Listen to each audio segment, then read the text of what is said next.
everybody, and today I want to talk about something interesting sports, but specifically the second largest sports event in human history, the Summer Olympics. Was the first, it's actually the World Cup for football or soccer if you're American. So yeah, what's so interesting about the Summer Olympics is basically the modern version. I'm not talking about the ancient Greek version, which is different, which may or may not be started by women originally, although that is disputed. But what is so interesting about that is because the goal of the Summer Olympic, the modern version, was created by this rich aristocrat who believed in a very cosmopolitan, egalitarian, internationalist way of the sport.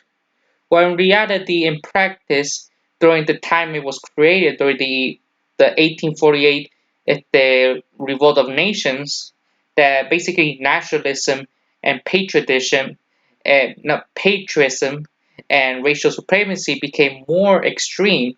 Even though the ancient Olympics was already had that trouble, but the modern Olympics they became like 10 times worse because of the global scale that he wanted to create, and also bureaucratization and professionalization, and even like the athleticism, because it was originally meant to be amateurism, only amateurs, but in many cases only professionals were competing. This is not a new problem. This has been around since at least the 40s.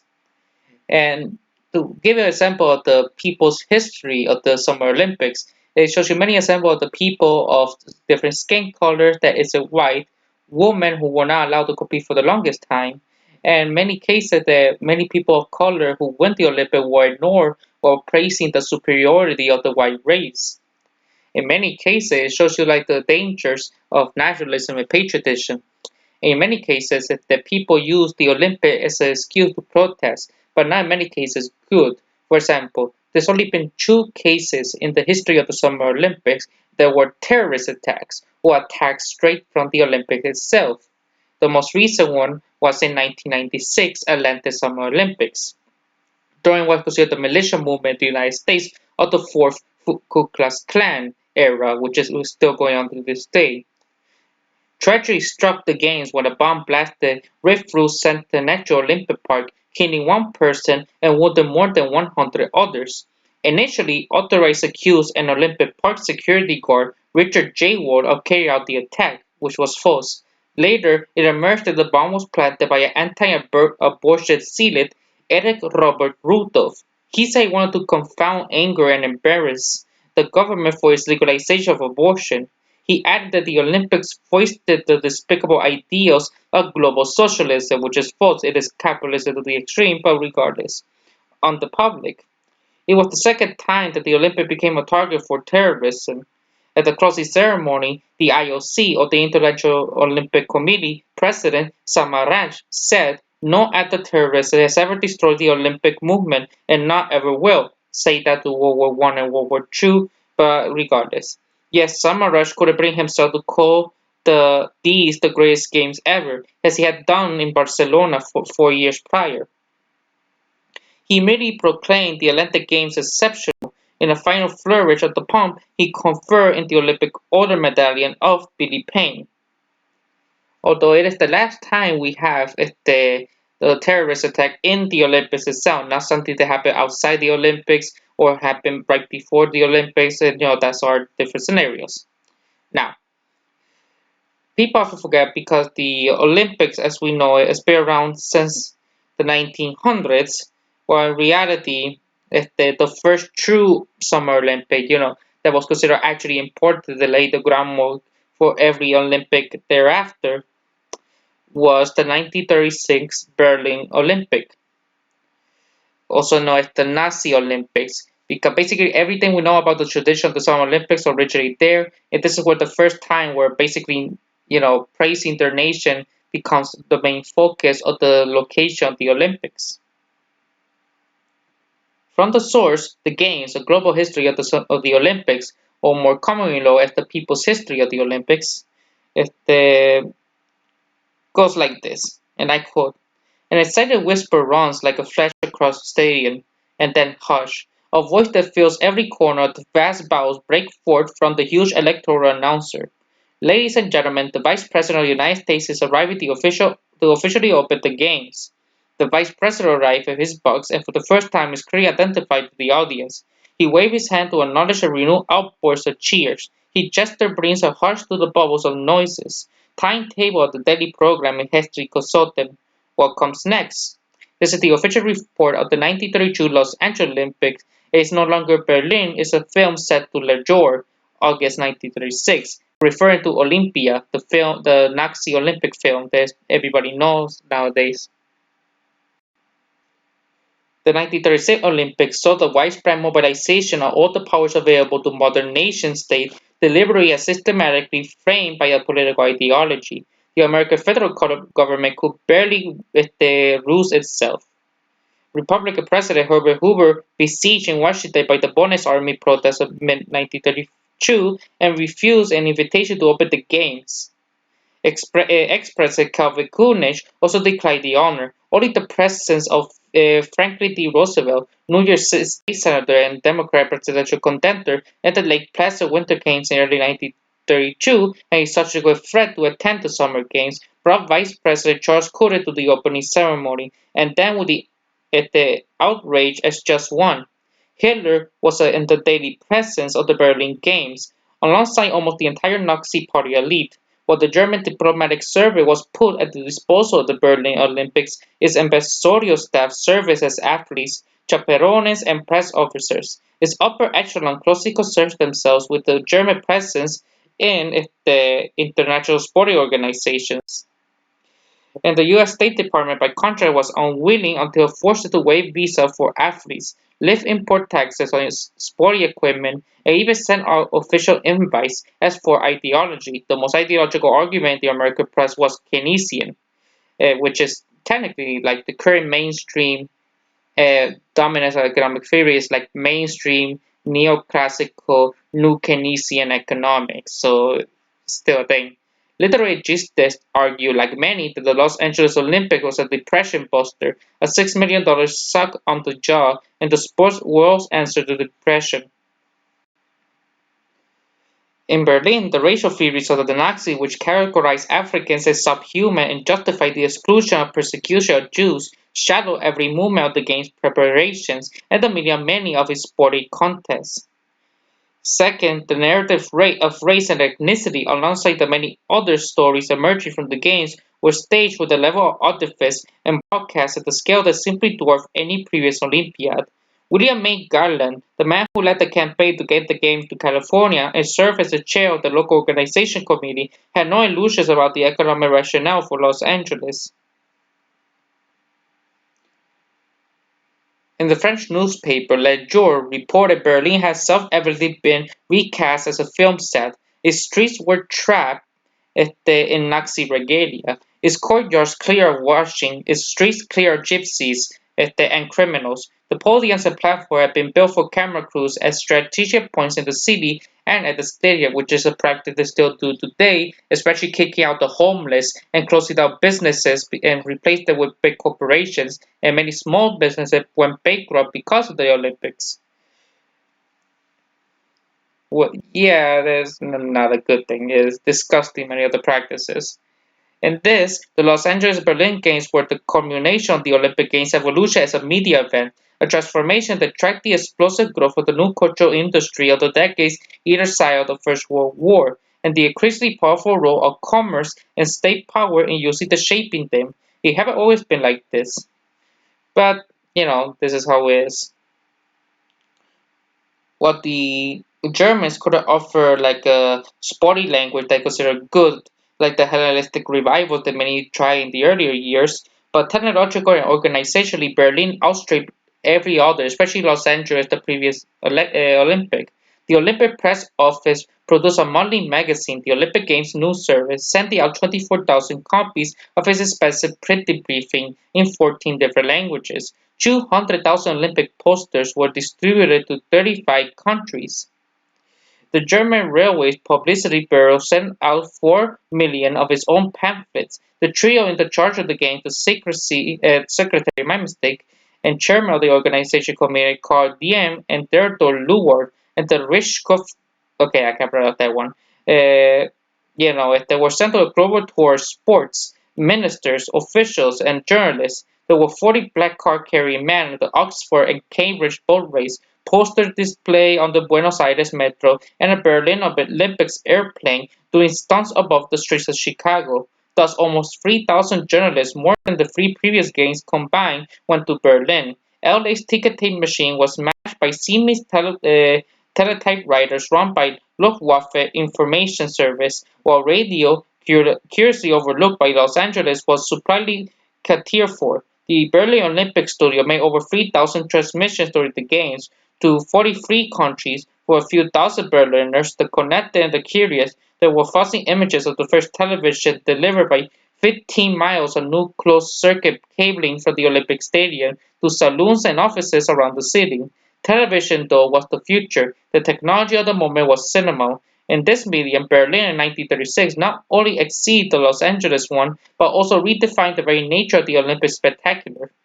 1896 saw both the first modern Olympic Games and the Lumiere Brothers tour the revolutionary cinematography, a machine that allowed them for the first time to show a project movie picture to an audience. Despite earlier filmmakers' interest in sporting occasions, neither the 1900 nor 1904 games were captured, but the interconnected games of 1906 saw early film companies like Gaumont, Path, and Warwick, and the celebrated U.S. travel writer Burton Holmes set crews to Antis. What survives of their works is overwhelmingly ceremonial, captured the arrival of King Edward VII of Britain and the grainy ranks of military gymnasts, but no sporting competition.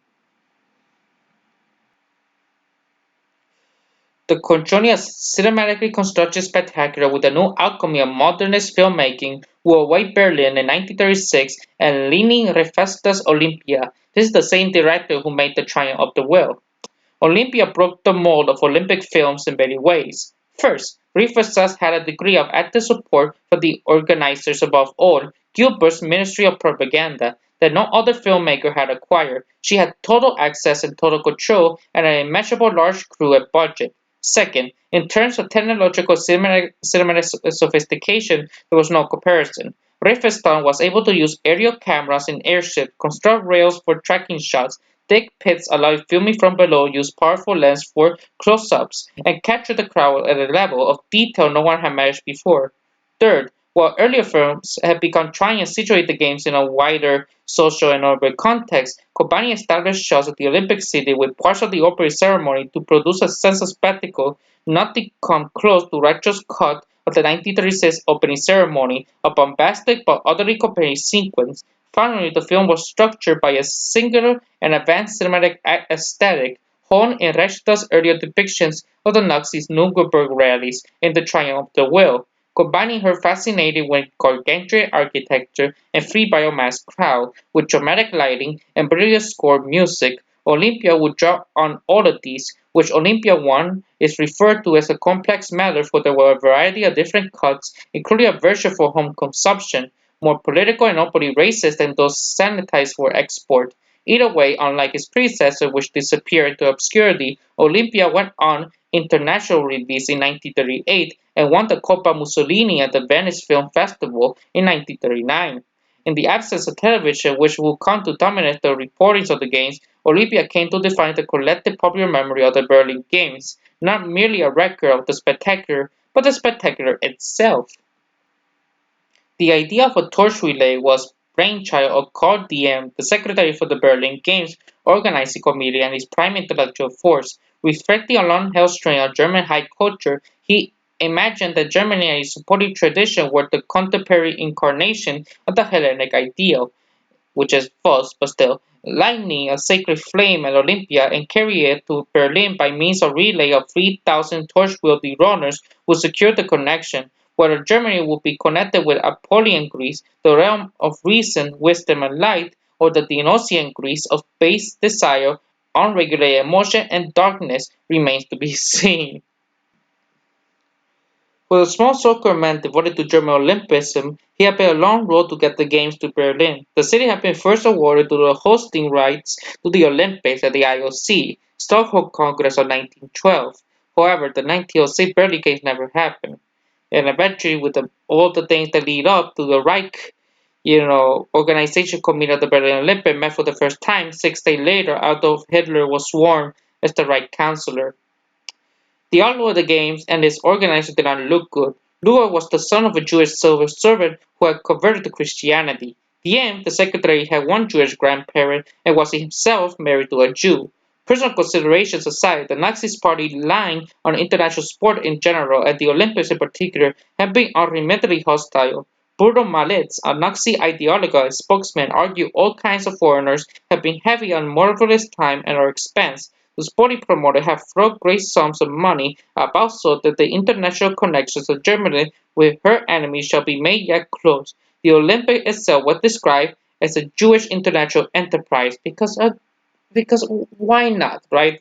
And a plot against the Aryan race by Freemasons and Jews, even though they used that as interchangeably, despite the Freemasons themselves, the founders were Christians who believe in the Trinitarian Christianity as salvation, immortality of the soul, and revelations. So, yeah.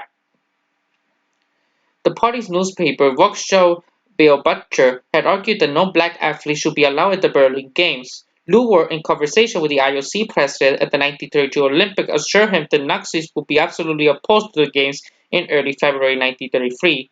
Nazi-supporting students, organized as a Kampfgruppe gegen die Olympischen Spiele, the fight against the Olympic Games, demand that the Olympic Games must not be held in Germany, dug out into running tracks at the Berlin Athletic Stadium, and depressed more dramatic oaks in the lanes. In the March election to the Reichstag, the Nazis and their coalition partners achieved a narrow majority and passed the Enabling Act, which established the legal and political basis of the dictatorship to come.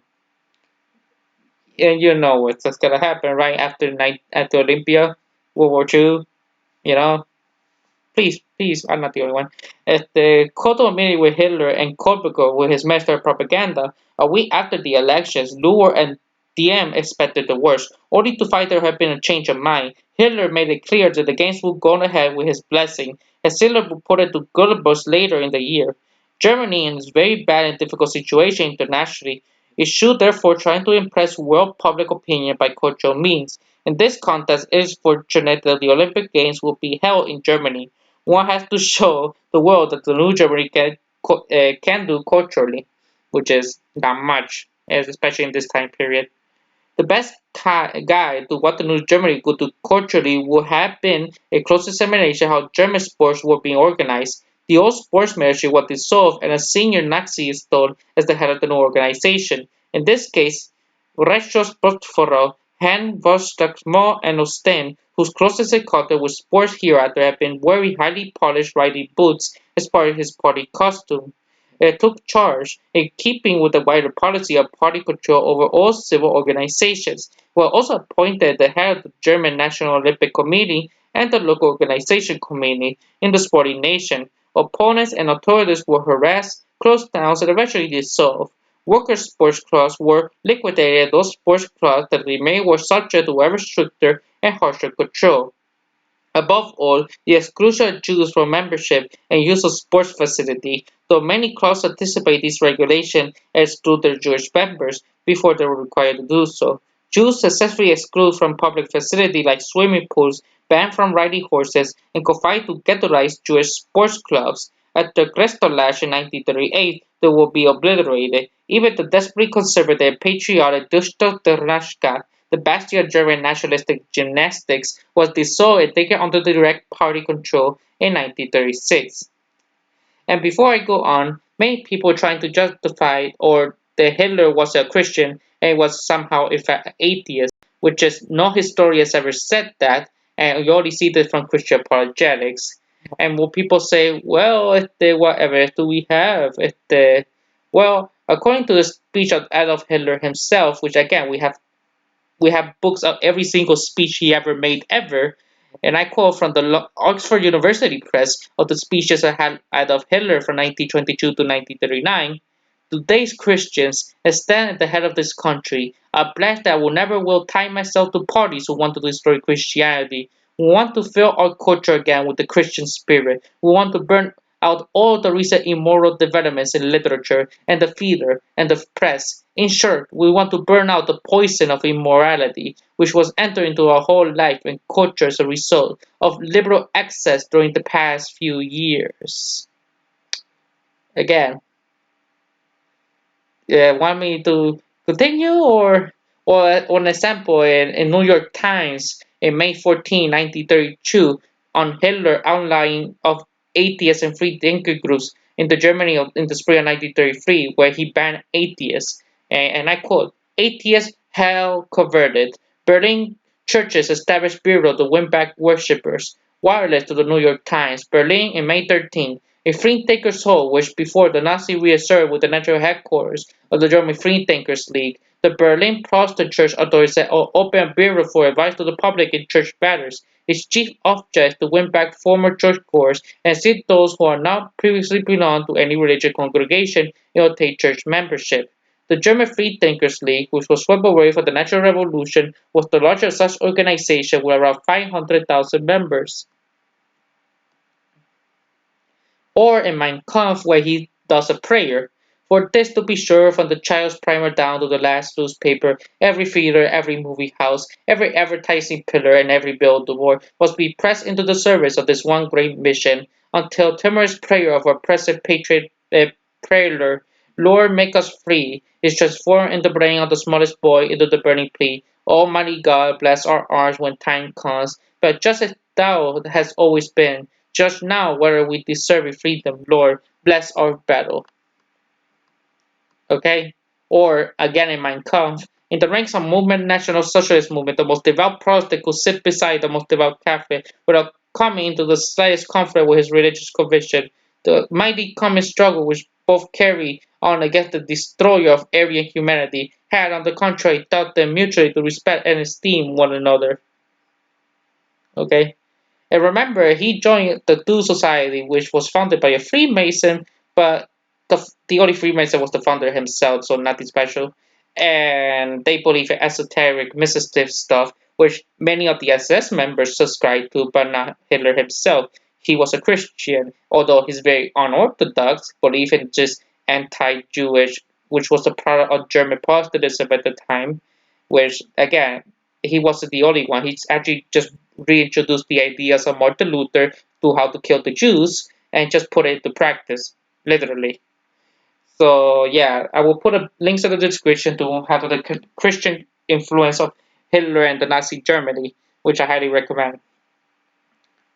In total possession of the sporting infrastructure of the nation, the Nazi regime increasingly developed sport as an instrument of foreign domestic policy, as Germany began to challenge them and dismantle the network restrictions that had been placed upon it since the signing of the Versailles Treaty in 1919. The regime used international sport to integrate itself with the wider world and to demonstrate the normality of Nazi Germany.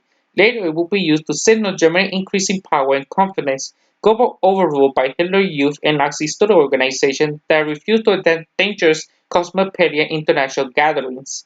The Nazi press was encouraged to take greater interest in suitable patriotic sports stories. The Foreign Office and its diplomatic corps would deputize the chair-pro German athlete abroad, now is seen as warriors for Germany and the representative of the German race. At home, sport and exercise was increasingly cast as patriotic duty, part of the wider campaign to purify the perfect Germanic shock, and to eliminate the evil Jewish and Freemason influence. Which, even though Freemasons were persecuted, but we have to acknowledge the fact that the founder of the Do Society, the group that gave Hitler power, the founder was a Mason, although many Freemasons would question the legitimacy because his lodge was the Memphis Lodge, which is considered irregular, but like I said, that's more like scholastic schism, like religious denomination. That's like I'm the real Christian, you're not, bullshit. The same concept, but with Freemasons. And Mussolini, despite trying to persecute Freemasons, many of the early years, many of the most devout followers of Mussolini were Freemasons, and some of them even organized the March of Rome, which was the coup d'état that gave Mussolini rise to power. Not all of them, but some of them. And in Spain, when Franco declared war on Freemasons, despite one of his most important generals were Mason. So yeah, and even then in Italy, you had the P2 Lodge of Freemason, who were basically fascists who tried to take over Italy and had connections with South American dictatorships. Again, if you want to learn about the P2 one example, there's a great documentary series called The Real History of Secret Societies, which I highly recommend. Is a cross-examination of Nazi Germany's policy made the brutal totalitarianism and unbending anti-Semitism of the regime clear. The preparation for the Berlin Games revealed the scale of its ambitions, reviewing the early architectural plans for the Games. Hitler stated that Germanic sports need something gigantic, with the same sensibility that would see him commission Albert Speer to redesign all of the Berlin as Germania, the capital of the European, even global empire due to the Reich was destined to become. Where at one point during the construction of the Olympic Stadium, it was pointed out that the design and marketing of the athletic field were not in concordance with the international standard. Hitler remarked that it had made no difference, as all the future Olympic Games would be held in Berlin, alongside a much bigger and grander stadium than the organization committee had first imagined. It had one clad in imperial stone rather than flimsy glass and steel, a way more modernism. Hitler and Goebbels got the plan for including a gigantic assembly field big enough to accommodate 500,000 people and a classically inspired open-air amphitheater that could take 200,000 people. They didn't quite get their half million, but the Reich Sports Field was the largest sporting complex in the world and set the precedent for Olympic parks to come, which became a standard to modern-day Olympic buildings. Almost every subsequent park has required new metro station and designed Olympic roads and routes. In 1936, one arrived at the Reichsport field either from the south, at the newly built Sopa Stadium, or by road on the series of interconnected avenues and boulevards, labeled in the Via Triumphalis. This Olympic highway ran from under Den Linder in the city center of the Olympic Plaza and the eastern end of the complex. At the center of the Reichsport field was the Olympic Stadium, accommodating 110,000 people. Its great overbanking piers at the each end by monumental gate. In addition, the immaculate landscape ground include elegant streamlined swimming complex that could hold 70,000, a hockey stadium, an equestrian arena, tennis facility, a large sports administration and educational complex, and an amphitheater model on the feeder of Epitaurus, a booming Peloponnesian city-state of the 4th century BCE, with a space for a mere 25,000. The biggest element of all was the main field, the huge Sunset Assembly Ground, nearly 400 meters by 300 meters, and easily large enough to accommodate 180,000 people. Engineered for the mass ecstasy of viewer worship, the space was framed by new and superbly engineered loudspeakers, while one gate was directly toward the grandstand and single speakers podium on the western side of the field.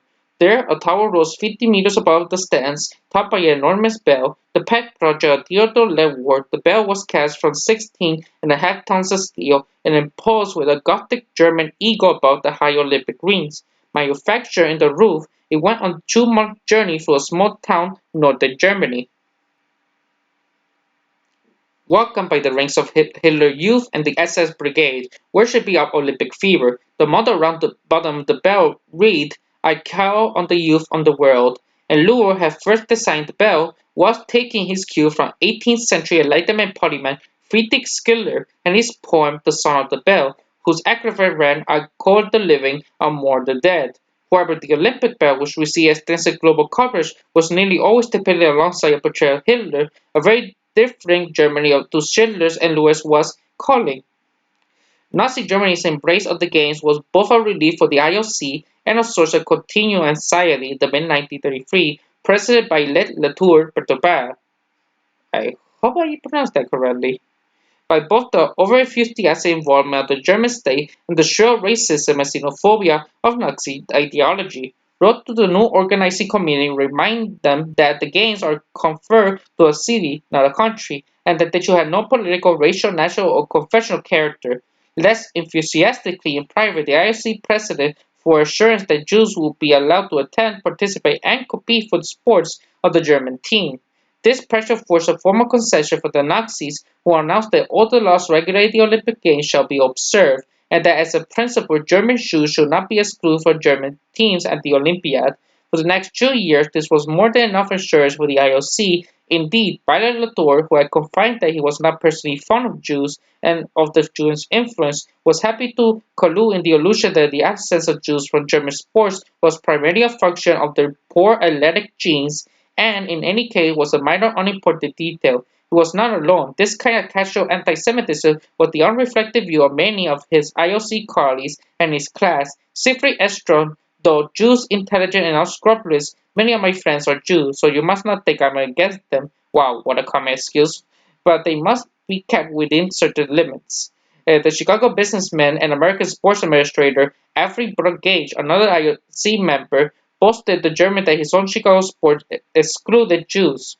The IOC may have been satisfied, but in Europe and above all in the United States, there was significant organized opposition to the Games. The gauntlet was laid down in late 1933 by the AAU, or the American Athletic Union, who voted to boycott the Berlin Olympics. If Jewish participation was not guaranteed, in fact as well as in theory, other boycott movements sprang out in Scandinavia and Britain, only to fizzle out. By the United States, a powerful coalition emerged. Alongside sporting organizations like the AAU, there was immense pressure from Jewish groups, Catholic and Protestant activists appalled by the treatment of Jews at their own churches in Nazi Germany, while forgetting at the same time Jews and Protestants were pro-Nazis during the war.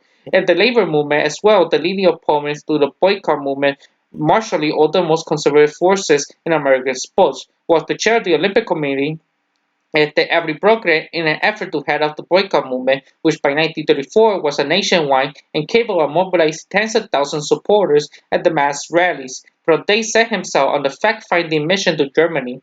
There, entertained and seconded by the Nazi elite, allowed to interview Gestapo Capron, representative of the Jewish community, he concluded that there was no discrimination in German sport and no case for a boycott.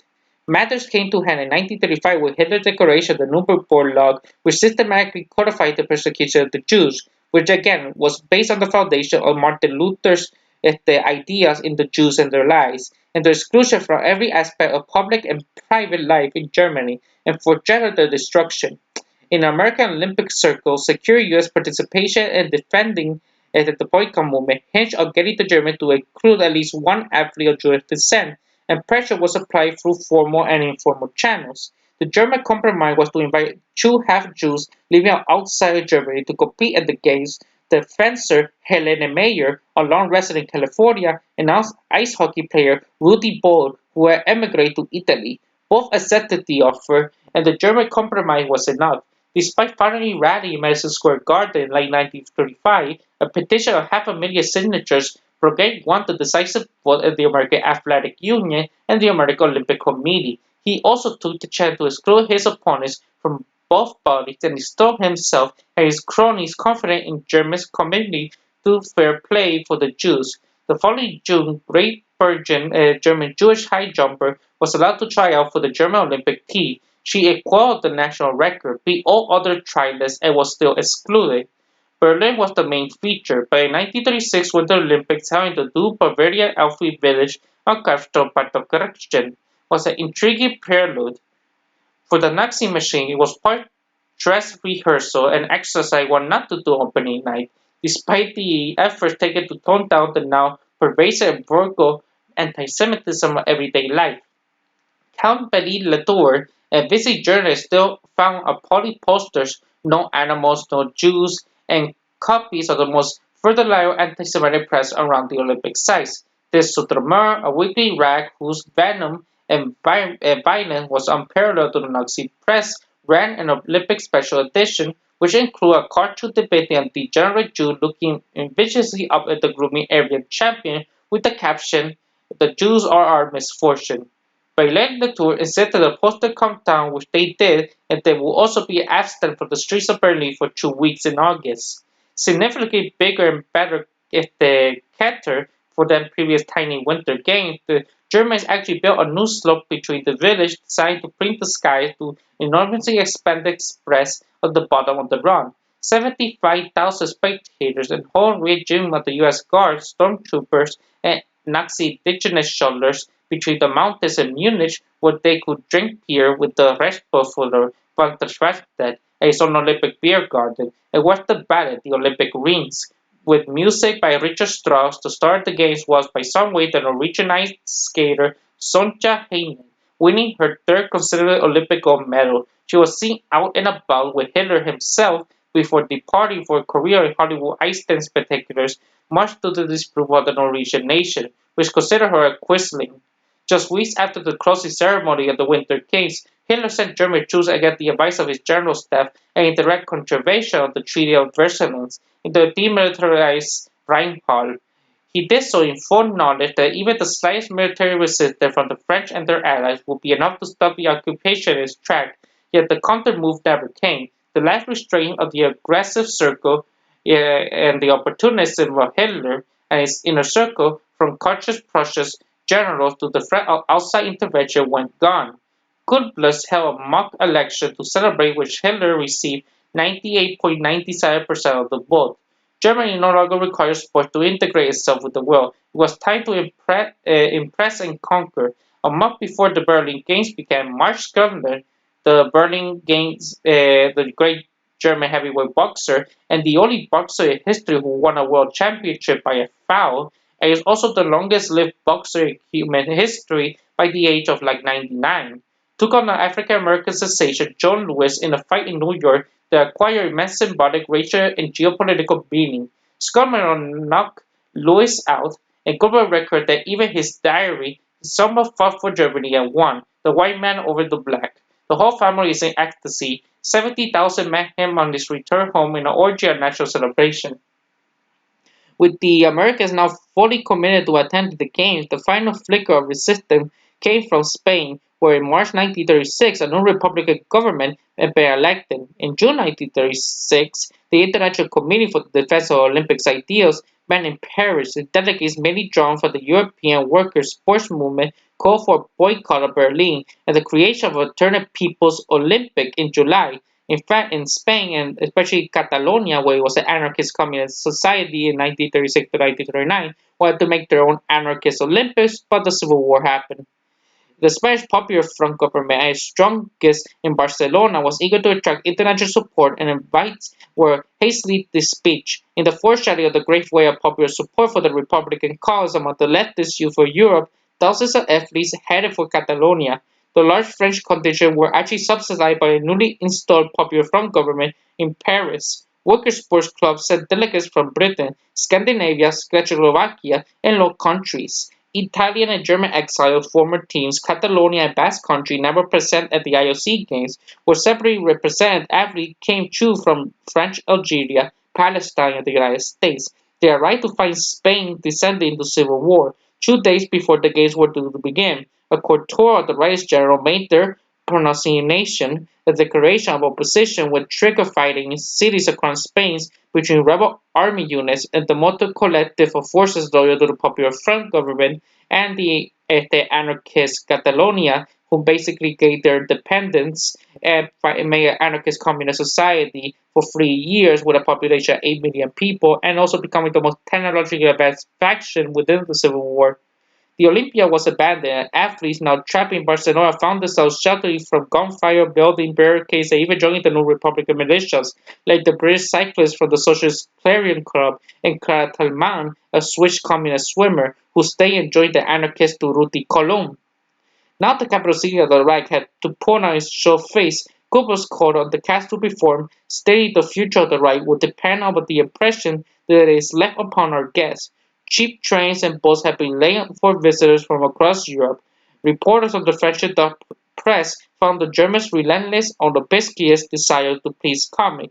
In Berlin itself, guests received preferential exchange rates and hotel rates and jumped every housing Keke, the Angriff, the attack. The paper of the Berlin Nazi Party, which was normally stoking out fires of xenophobic ultranationalism, now implored the city must be more charming than Parisians, more easygoing than the Viennese, more physician than the Romans, more hospitalian than London, with that's fucking false, and more practical than New York. The German Labor Front, the Nazi Estad trade union, was sufficiently unconfident that it officially declared a week of mirth and happiness. The coming 8 days will be days of joyful cheerfulness. Berliners should, with merry hearts and friendly expression on their face, receive their Olympic guests. If only remained from 1 August, the opening day of the game, to dawn. It was showtime. And basically, that's how the Olympics officially started. If all shifty evidence is scholarly re-examination of the document, we can still see the Berlin Olympics through the lens of Larry Christo and the imagery of Olympia. Nowhere is more obvious than the historical memory of the torch relay of the opening ceremony. And from here on out, this is where the Olympics became mainstream for the first time. So thank you for this history lecture, and I hope to see you guys for a future history lecture and similar topics in the future. Bye!